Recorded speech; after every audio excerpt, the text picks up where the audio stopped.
నమస్తే శ్రీమాత్రే నమః శ్రీ గురుభ్యో నమః. మనకి పంచగ్రహ కూటమి అనేది ఏర్పడబోతోంది. అయితే అది ఎప్పటి నుంచి ఏర్పడుతోంది అంటే కనుక ఏప్రిల్ 14 నుంచి ఏప్రిల్ 23 వరకు మేషరాశిలో ఈ పంచగ్రహ కూటమి ఏర్పడబోతోంది. అది 2025 సంవత్సరం మరికొద్ది రోజుల్లో. అయితే ఈ పంచగ్రహ కూటమి అంటే ఏమిటి? అసలు కూటమి అంటే ఏంటంటే ఒక యోగము. మనకి ఖగోళంలో రకరకాల యోగాలు, రకరకాల గ్రహాల యొక్క సంచారాలు, వీటి వల్ల మనకి చాలా రకాలైన యోగాలు ఏర్పడుతూ ఉంటాయి. అయితే ఇప్పుడు మనకి రాబోయేది, ఇప్పుడు జరుగుతున్నది అంటే ఏప్రిల్ 14 నుంచి ఏప్రిల్ 23 వరకు ఈ కొద్ది రోజుల సమయంలో ఒక ప్రత్యేకమైన గ్రహయోగము జరగబోతోంది.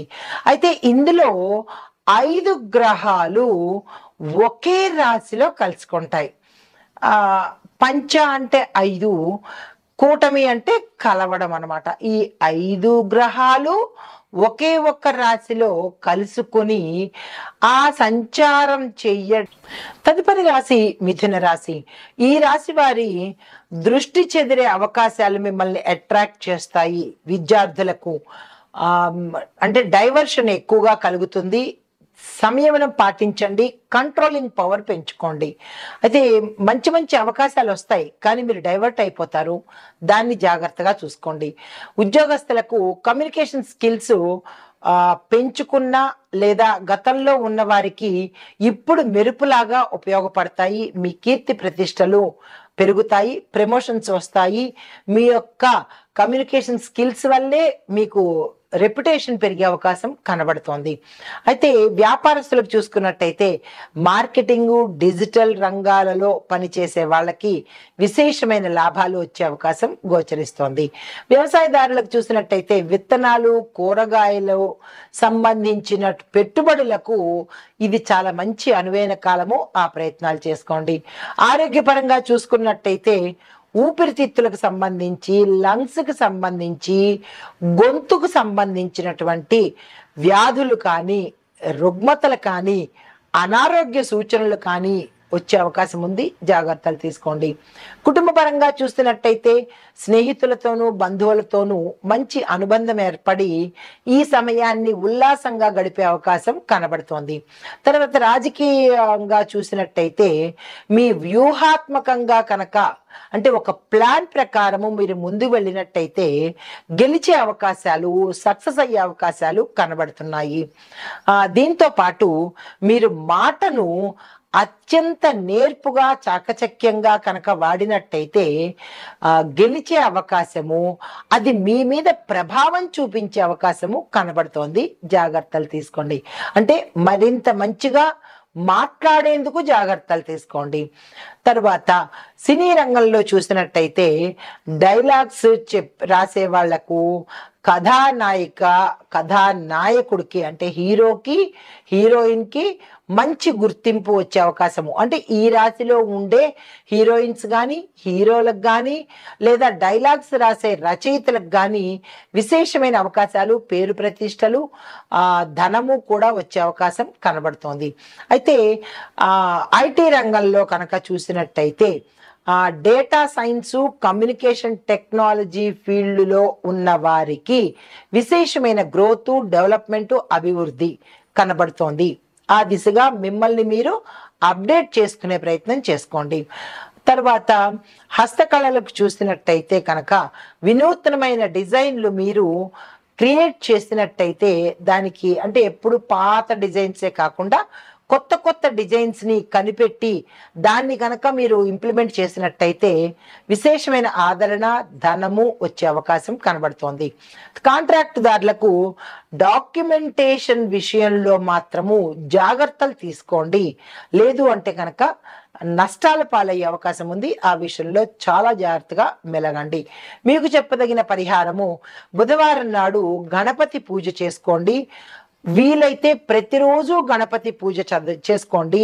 దీంతో పాటు బుధగ్రహం యొక్క అనుగ్రహానికి ఓం బుం బుధాయ నమః అనే మంత్రాన్ని 21 సార్లు 9 రోజుల పాటు పఠించే ప్రయత్నం చేసుకోండి. కానీ ఇక్కడ మీరు ఏ పని మీద వెళ్ళాలన్నా, ఎక్కడికి వెళ్ళాలన్నా సరే గోధుమ రంగు వస్త్రాలను ధరించి కనుక వెళ్ళినట్టయితే విశేషమైన ఫలితాన్ని, విజయవంతమైన ఫలితాన్ని పొందే అవకాశం గోచరిస్తోంది. ఇది ఈ రాశిలో ఉండే వారికి చెప్పదగిన పంచగ్రహ కూటమి యొక్క గోచార రీత్యా ఫలితాలు, పరిహారాలు, సూచనలు. నమస్తే. పంచగ్రహ కూటమి, ఈ కూటమిని పంచగ్రహ కూటమి అంటుంటారు. అయితే ఈ ఏ గ్రహాలు ఈ కూటమిలో పాల్గొన్నాయి, ఈ 5 గ్రహాలు ఏమిటవి అనేది కనుక చూసినట్టయితే సూర్యుడు, చంద్రుడు, బుధుడు, శుక్రుడు, రాహువు. అయితే సూర్యుడు మామూలుగానే ఉన్నాడు. చంద్రుడు ఏప్రిల్ 17 నుంచి 18 మధ్యలో, అంటే ఒక రోజు సమయంలో మాత్రమే ఆ కూటమిలో ఉంటాడు. మిగిలిన వాళ్ళు 5 అంటే మిగిలిన 4 కూడా ఆ కూటమిలో ఉంటూ ఉంటారు. అయితే చంద్రుడు తాత్కాలికంగా చేరినప్పటికీ, అంటే ఒక అతిథిలాగా వచ్చినప్పటికీ కూడా ఆయన్ని కూడా మనము ఈ లెక్కలో చేరుస్తున్నాం అన్నమాట. ఇది పంచగ్రహ కూటమి. అయితే ఈ కూటమి కరెక్టుగా ప్రారంభ సమయము ఏప్రిల్ 14వ తారీఖు 2025. అప్పుడే కూడా మనకి చూడండి, మేష సౌరమాన ప్రకారము మేష సంక్రమణం కూడా ఏర్పడింది. చాంద్రమాన ప్రకారము కొత్త సంవత్సరం అయితే మనకి సౌరమాన ప్రకారము మేష సంక్రమణము. ఇది కొత్త సంవత్సరం లాంటిది అనమాట. అంటే మరొక ఉగాది అని అనుకోవచ్చు. అంటే ఉగాది అంటే మళ్ళా ప్రేక్షకులు పట్టుకోకండి, కొత్త సంవత్సరం లాంటిది అని చెప్పడానికి. అయితే దీని ముగింపు ఎప్పుడు ప్రారంభమైతే ఏప్రిల్ 14వ తారీఖు.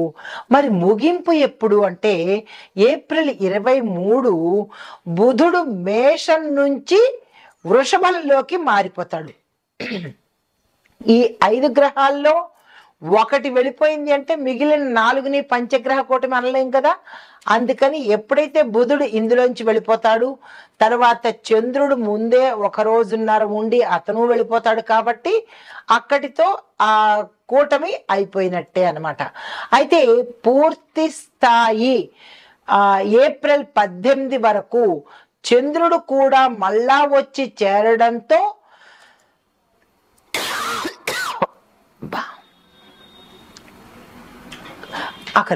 కంటిన్యూ చేసుకోండి. ఈ దగ్గు కూడా ఎడిటింగ్ లో వేయకండి. అయితే మళ్ళా కంటిన్యూ చెప్తున్నాను. అయితే ముగింపు మనకి ఏప్రిల్ 23 నుంచి బుధుడు మేషం నుంచి వృషభంలోకి మారేటప్పుడు అత్యుత్తమ ప్రభావము, అంటే 14కు అయినప్పటికీ కూడా విశిష్టమైన ప్రభావాన్ని ఇచ్చేది ఏప్రిల్ 17, ఏప్రిల్ 18. అంటే చంద్రుడు కూడా అందులో చేరినప్పుడు ఈ 5 గ్రహాలు లెక్కలోకి వచ్చినప్పుడు మాత్రమే మనకి విశేషమైన ఫలితాలు వస్తాయి. అయితే ఈ పంచగ్రహ కూటమి సమగ్ర విశ్లేషణ చెప్పుకుందాం. ముందుగా ఈ కూటమి ముఖ్యంగా మేషరాశిలో జరుగుతోంది. దీంతో పాటు మేషం నుంచి ప్రత్యక్ష దృష్టితో వీక్షణంతో తుల, కర్కాటక, మకర రాశుల మీద తీవ్ర ప్రభావం పడుతుందన్నమాట. అంటే డైరెక్ట్ గా వీళ్ళు చూసే దృష్టి 3 రాశుల మీద, తుల, కర్కాటక, మకర రాశుల మీద ఎక్కువ ప్రభావం పడే అవకాశం కనబడుతోంది. అంటే పంచగ్రహ కూటమి యొక్క ప్రభావము ఈ 3 రాశుల మీద తీవ్రంగా ఉండబోతోంది అన్నది సారాంశము. అయితే ఈ పంచగ్రహ కూటమి స్థానము మేషరాశిలో జరగడము, ఈ కాలము ఈ 14 నుంచి ఈ 23 వరకు అనే కాలము. అయితే ఈ సమయంలో ఏమిటి చేస్తాడు అనే అంశంలో తీవ్రంగా మానసిక ఒత్తిడి, అంటే వారి యొక్క ప్రభావము మానసిక ఒత్తిడి కలుగుతుంది. తర్వాత క్షణానికి వీళ్ళ స్వభావాలు మారిపోతూ ఉంటాయి, రంగులు మార్చినట్టుగా అన్నమాట. అయితే ఆకస్మికంగా మార్పులు జరిగిపోతాయి, జీవితంలో కావచ్చు, కెరియర్లో కావచ్చు, ఆరోగ్యంలో కావచ్చు, అన్ని రకాలుగా కూడా క్షణానికి మార్పులు, చేంజెస్ ఏర్పడుతూ ఉంటాయి. అయితే ముఖ్యంగా మేషరాశి వారికి ఈ ప్రభావం చాలా ఎక్కువగా ఉంటుంది. అన్ని విధాలుగా కూడా ఈ ప్రభావము మేషరాశి వారికి తీవ్రంగా ఉండబోతోంది. అయితే ముందుగా మనము మేషాది ద్వాదశ రాశుల వారికి ఈ ప్రభావం ఎలా ఉండబోతోంది అని మనుషులకి అనుకున్నట్టయితే, మరి దేశకాలమాన పరిస్థితుల్లో కూడా ప్రకృతి రీత్యా, ఆరోగ్య రీత్యా ఈ అంశాలన్నీ ఎలా ఉండబోతున్నాయి అనేవి కూడా మనం ముందు చర్చిద్దాం.